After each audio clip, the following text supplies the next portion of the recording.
Hello. Oh, not a good day for Bridget Phillipson, is it? Said no one ever. So Bridge was caught out on national television. I mean, and when I say caught out, I don't think she actually ever hid the fact that she placed priority of illegal immigrants over British people. I don't think that was ever hidden by any of the Labour Party, but it was. In an interview with Sir Trevor Phillips, it was very much outed, and Bridget very much confirmed that's how she felt. And you know that I've wanged on about Bridget Phillipson for quite some time. You know that she and I do not share a love of each other. I don't think she likes me very much, and I don't like her. There's no think about it. I don't like her. I think over the next few days, lots of people are going to hear the word Bridget Phillipson and Fabian Society put together. And they're her ideologies that we've talked about for a long time, about what she thinks about society and how she wants state-controlled education. Now, back in the day when I started these videos, lots of people were like, you're just campaigning against not having to pay VAT. And I was like, no, I mean, that's massive. I don't think we should be putting a tax on education ever. That's why no other country does it. So no, I don't think we should be taxing education.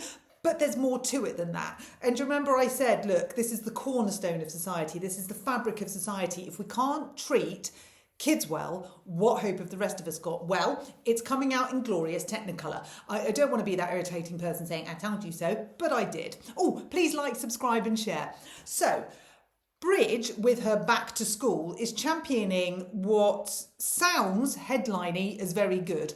She's calling it 30 hours of government-funded childcare. It's not. It's 30 hours of taxpayer-funded childcare. So you've paid your tax and the government have decided how they're going to spend it. Nothing unusual there. Apart from the fact that, of course, a lot of this revenue is coming from families who are having to pay the Treasury whilst not being able to do the very things that the government-funded childcare is doing for them, i.e., pay for their own children. So whether that be in education or after school clubs or any kind of hobbies or clubs or food on the table, you know, whatever it is that you think is important for your child, it's going via the Treasury and coming back out as funded by the government. So you'll notice that lots of private nurseries are now taking on less children or indeed closing. That's because the government-funded hours that the nurseries are supposed to give you are indeed not funded. So there's a shortfall. So the government give a little bit of money to the private nurseries. The nursery has to make that money up themselves for what it costs to look after a child.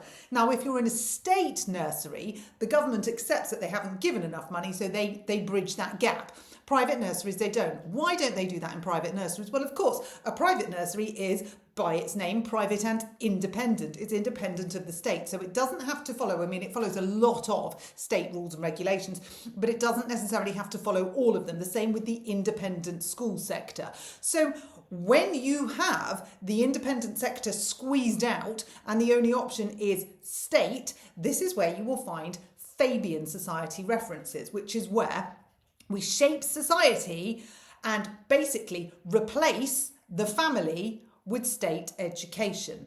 So when you see all of these, we're giving 30 hours of government-funded childcare, and then the app, you can go on the child, I don't even know what it's called, it's sort of an extension of Sure Start, which was, you know, was good, but now we've moved it on a pace, and we're moving it into an app that effectively tells you how to parent, and how you should parent, and how is acceptable to parent, and how is the Labour way of parenting. And of course, if you deviate from the Labour way of parenting, so for example, if you would like to homeschool your child, or if you would like to put your child in an independent school or an independent nursery, then of course there will be ramifications to do that. You know, some people might call it fines. You're basically fined for doing that. We don't call it fine because that doesn't sound very nice, do it? So we just tax it. So we make it unaffordable. We make it impossible. So if we look at what's happening to society, we're being funneled into the state way. Now, of course, when we talk about absence, so Bridget Phillipson's going on about how she's driving down on absence and she's going to make sure that there's much less absence at school and schools are calm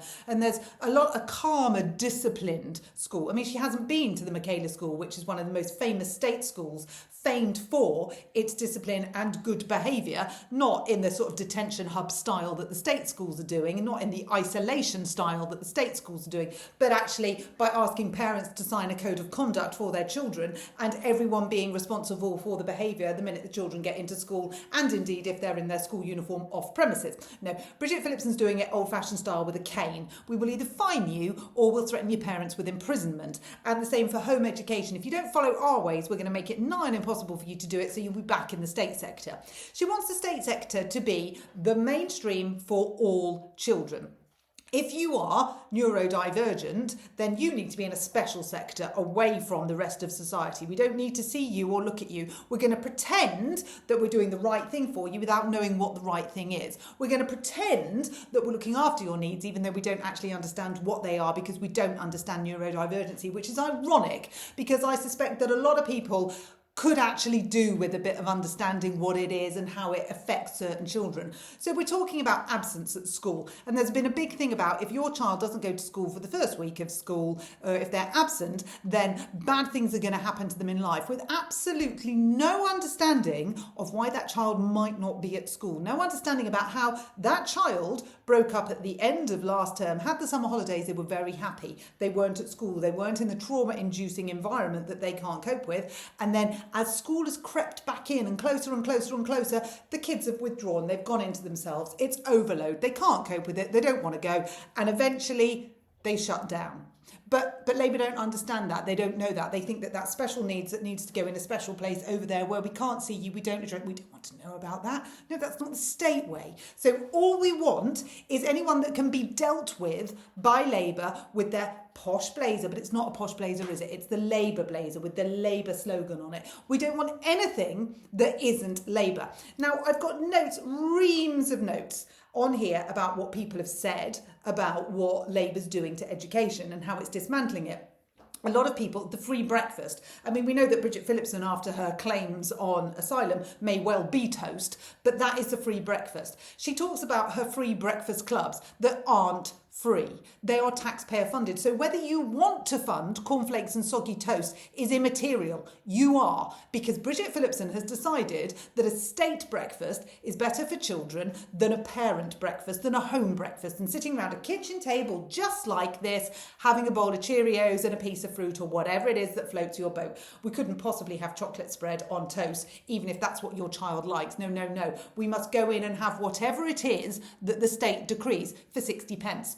We also don't talk about the fact that she's championing these free breakfast clubs, taxpayer funded. We're not talking about the schools that have withdrawn, the overwhelming numbers of schools that have withdrawn from this because they can't bridge the financial gap. The government isn't funding enough to give children a proper breakfast, or indeed the staff that's needed to run these free breakfast clubs, taxpayer funded, so schools are withdrawing. And then when we talked about all of them opening in areas near you, that's not happening. So there's a lot of questions from a lot of people in a lot of councils saying, where's our free breakfast club? I mean, we've paid for it with our tax, so we'd quite like it. Well, the answer is it is indeed burnt toast, because it doesn't exist, because the schools aren't having enough money to fund the free breakfast, taxpayer funded breakfast. So what they're doing, they're taking away money from the core budget, you know, the one that actually teaches your kids, that provides teachers, resources, books, heating, classroom, all the bits that go into a school. The money's coming out of that for a piece of toast for a kid that probably doesn't need it. That is completely spiralling.